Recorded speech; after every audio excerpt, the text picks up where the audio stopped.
everyone. Welcome back to another episode of BizBlend. I'm your host Avik, and today we are diving into the long game, the journey of purpose-driven entrepreneurship that doesn't just seek the profit but aims to change the world.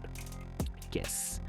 So, dear listeners, picture this: you have an idea, a doll, but not just any doll. It's a sports doll that encourages girls to be active, strong, and confident.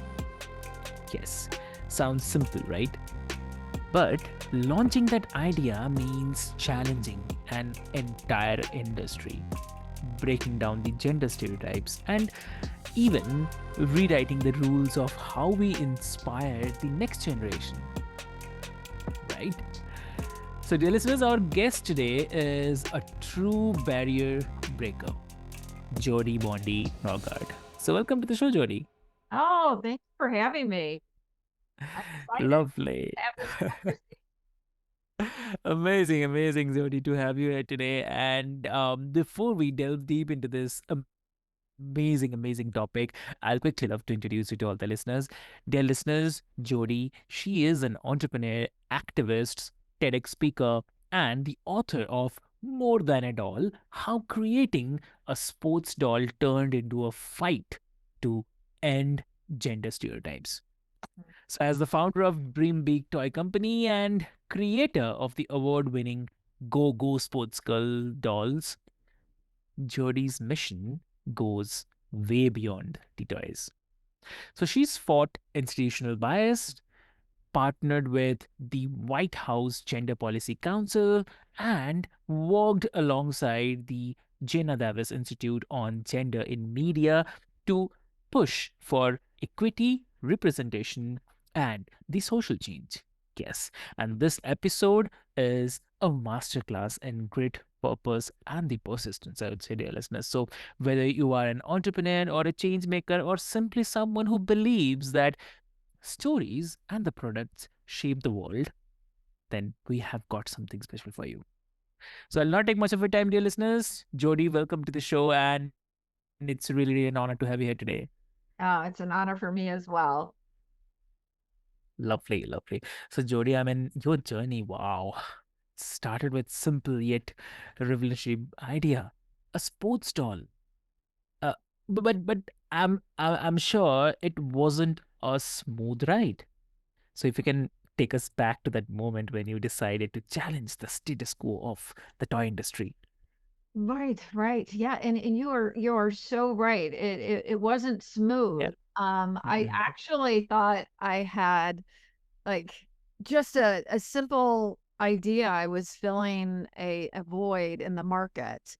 So, I mean, it all stemmed from having an aha moment. So, people hear of, other, entrepreneurs having these aha moments. And I actually had one, and it just happened to be in a toy store.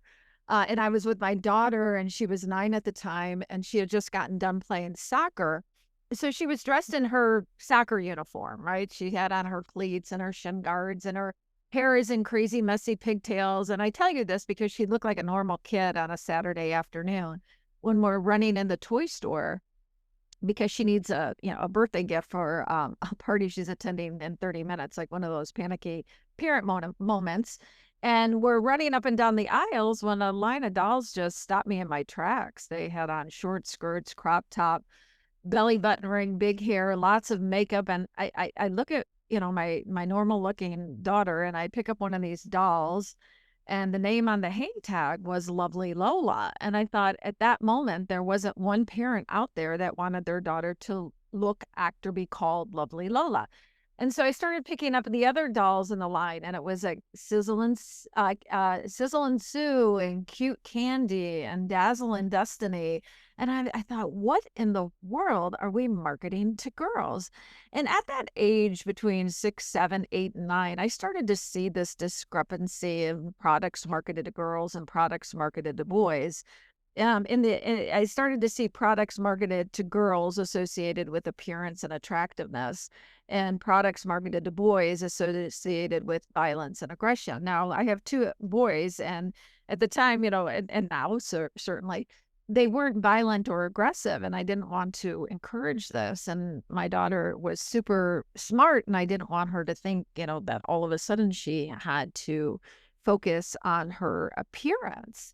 So I started to see how kids were pigeonholed, and some in the toy industry actually call it, a packaged childhood, because we do tend to push kids into these, boys into one direction and girls into another direction, how they're different and instead of their similarities.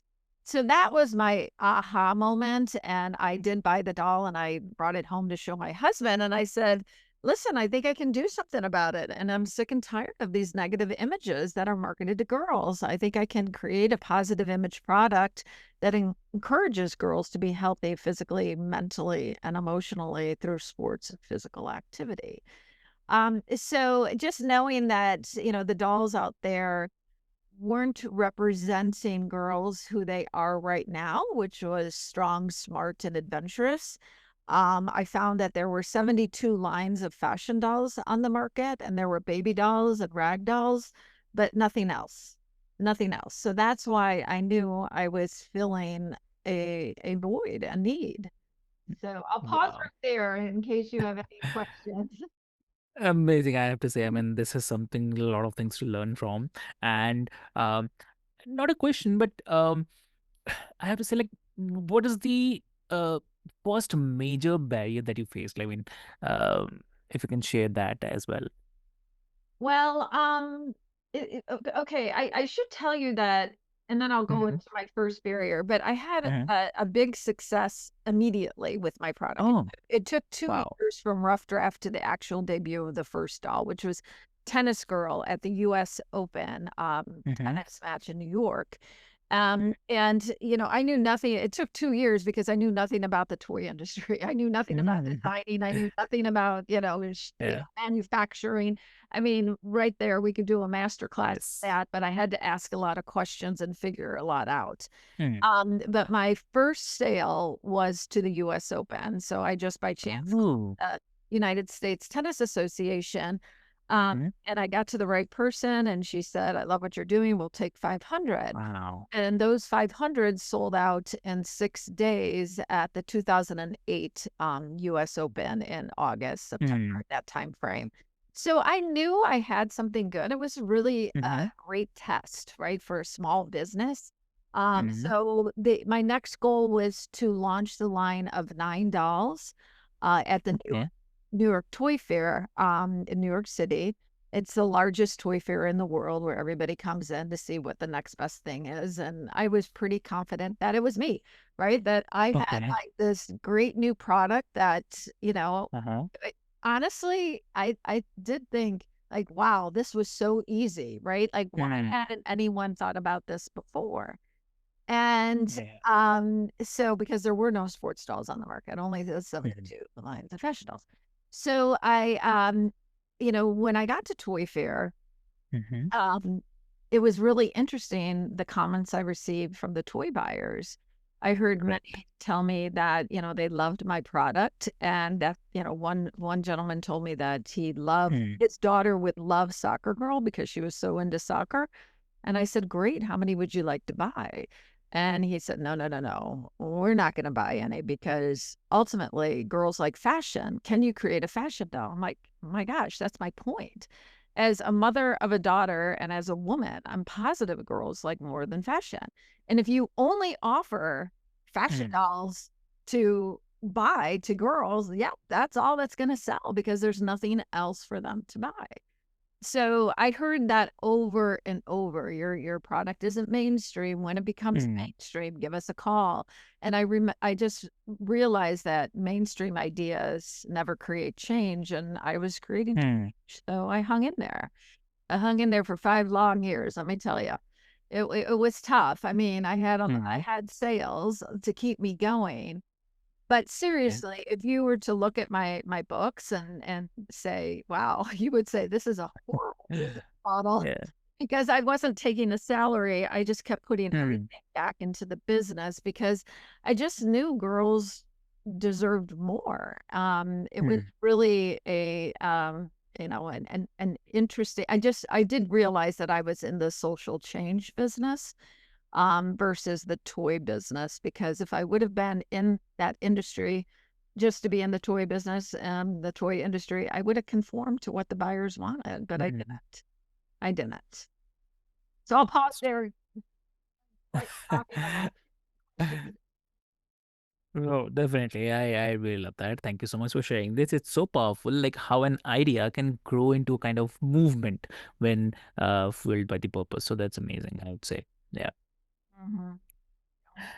Yeah. And you talk about long game of entrepreneurship. So in a world where we crave quick wins, how did you cultivate that persistence to keep going, especially like when the doors seemed to stay shut?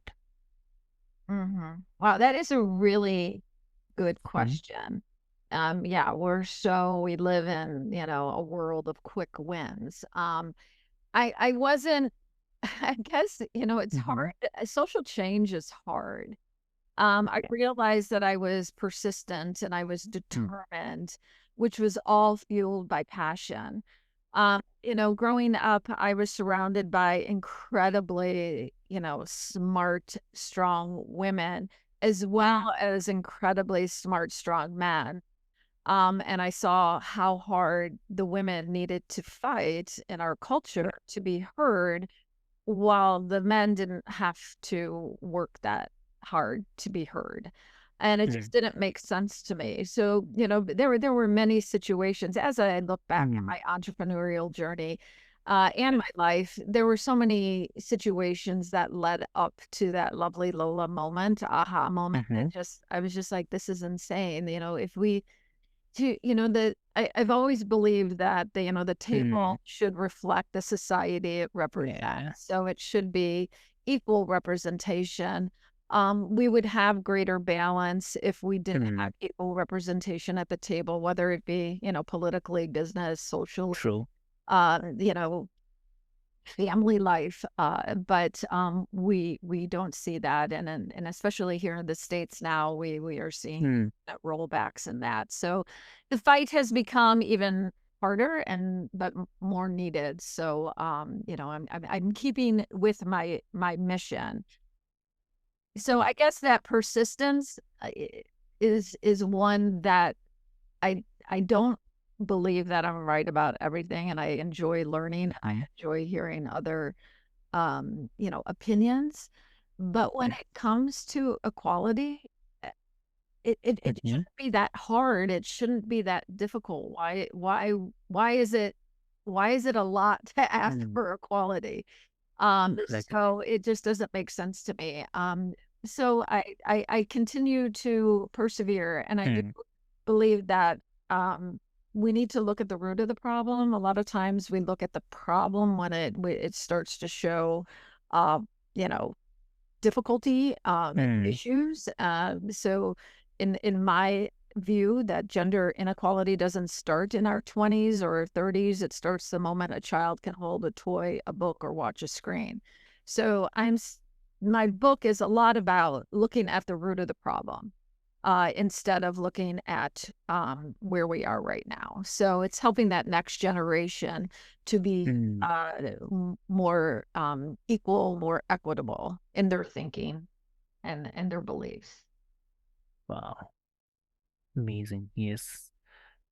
So, was there ever a moment when you felt like giving up? And what pulled you back to your mission? Like, if you can share. Oh, another good question. Yeah, I felt like giving up Mhm. quite a few times, and as I look back, there were many. I Mhm. in realistically, I should have given up many times. I've been doing this Mhm. now almost 20 years, and I'm it's still hard. Mhm. It's a big uphill battle. Um, Mhm. but I realized there was a discrepancy that I was living through. Okay. And that was the toy buyers were saying no because they didn't want to take the chance on Mhm. something new and different. And then I was in all these publications, national media, and winning all these Mm. top awards in the toy industry. So that just didn't make Okay. sense to me. Like, for instance, the Today Show called me and Mm. said, "We want to do a feature on you." I was in the New York Times. I was in the Chicago Okay. Tribune. I mean, I was in all these national media outlets. I Mm. became very close with Gretchen Carlson and her female power panel. And she's done great things for the advancement of women in the United States. So I did. I saw these discrepancies, and asked by the Obama White House to participate Okay. in meetings on breaking down gender stereotypes in media and Mm. toys. So when you have this, you know, all these, emails and phone calls that are just coming in that are like, okay, this is kind of crazy. Not everybody gets a call from the Today Show wanting to do Mm-hmm. a feature, or getting an email from the White House. So I I felt that I had a pulse on what our culture wanted. That I Okay. had a vibe that parents wanted more for their girls too, but the boy buyers were my gatekeepers. Yep. So I Got did it. I did persevere. I did tell you that it was for 5 Mm-hmm. years, and if you'd like, there Wow. was, one moment that I can tell you about that I was about ready to throw in the towel, uh, OMG. and that was at a 5-year mark, and, I just had this crazy opportunity Mm. at Toy Fair again, uh, to Uh-huh. to pitch to 3 Walmart buyers, and I had 5 minutes. And Mm. I gave them my best pitch, and, after the 5 minutes, they said, "This is a winner. If you could Mm. write books to go 6 books to go along with 6 of the dolls, package them together, we'll put them in Walmart stores." So I did, and that was an amazing opportunity, and I loved working with Walmart. They did such Mm. a wonderful job in working with me, and it's hard to they have their retail link system is like learning another language. Yeah. Very, very difficult, but they were very, helpful to set me up and get me Mm. through that. But, yeah, so that's I'm glad I I persevered Yeah. because it was about 500 no's, and all it took was 1 yes. Wow. What a great saying, I'd say. And I have to say that that's such a relatable feeling for anyone who is building something meaningful. So there's always that tension between hope and the doubt. So, Mhm. yeah, exactly. So, lovely. So, and also, I'd love to talk about your book more than it all. Is definitely both a memoir and call to action as well. So, for the listeners who might feel like their impact is too small to make a difference, so what's the one piece of advice would you offer to help them lean into their mission?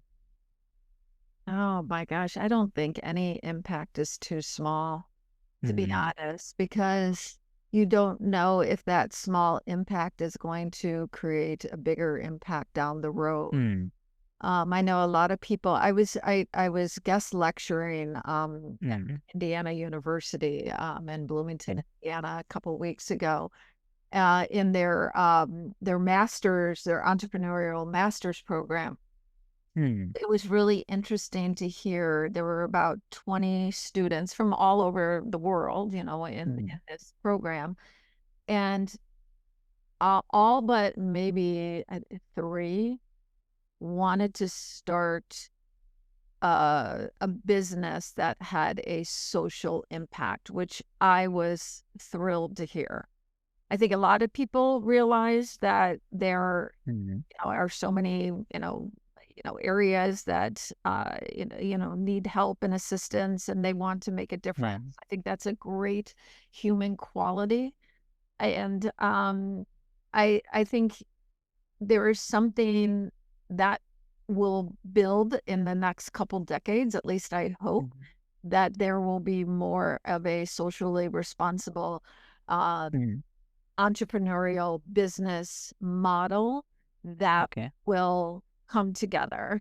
The United right, States is built on capitalism, so it's about how can mhm, we make more money? How can we make more money? And I don't think that's always fulfilling, and maybe for some, Yeah. but it may not be for a lot of people. So I do believe that there's going to be this intersect of entrepreneurialism and social impact, and we're going to see more of that. So I think my book gives a blueprint for that.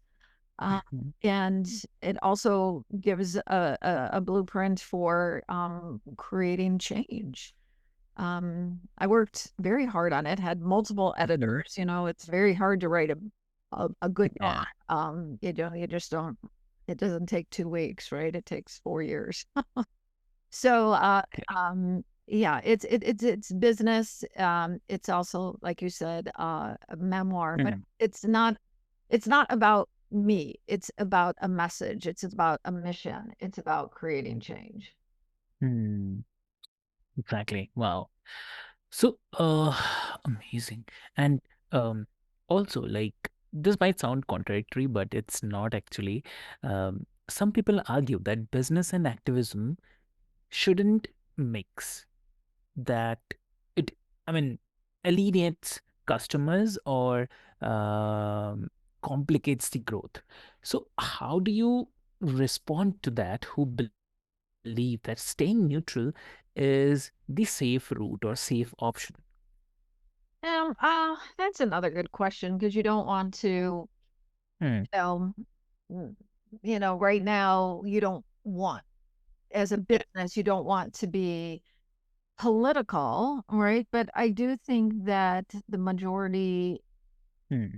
I think you can do that without offending people.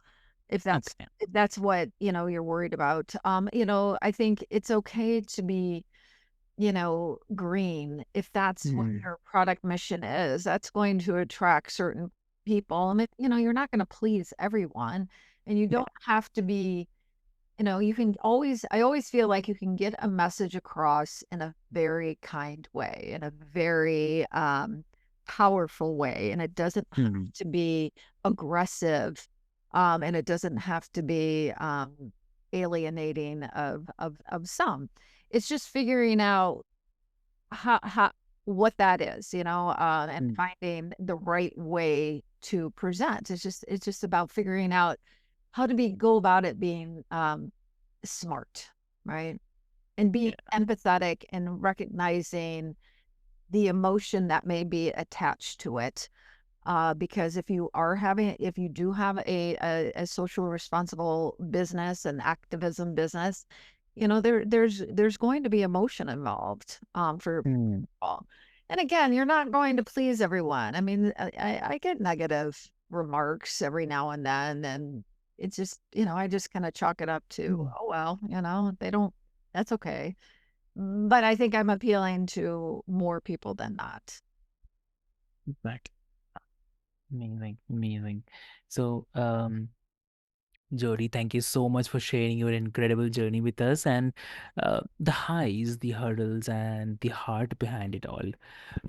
And your story is a kind of shining example that persistent truly pays off when it's rooted in purpose. So, Jody, if someone wants to connect with you, how they can connect?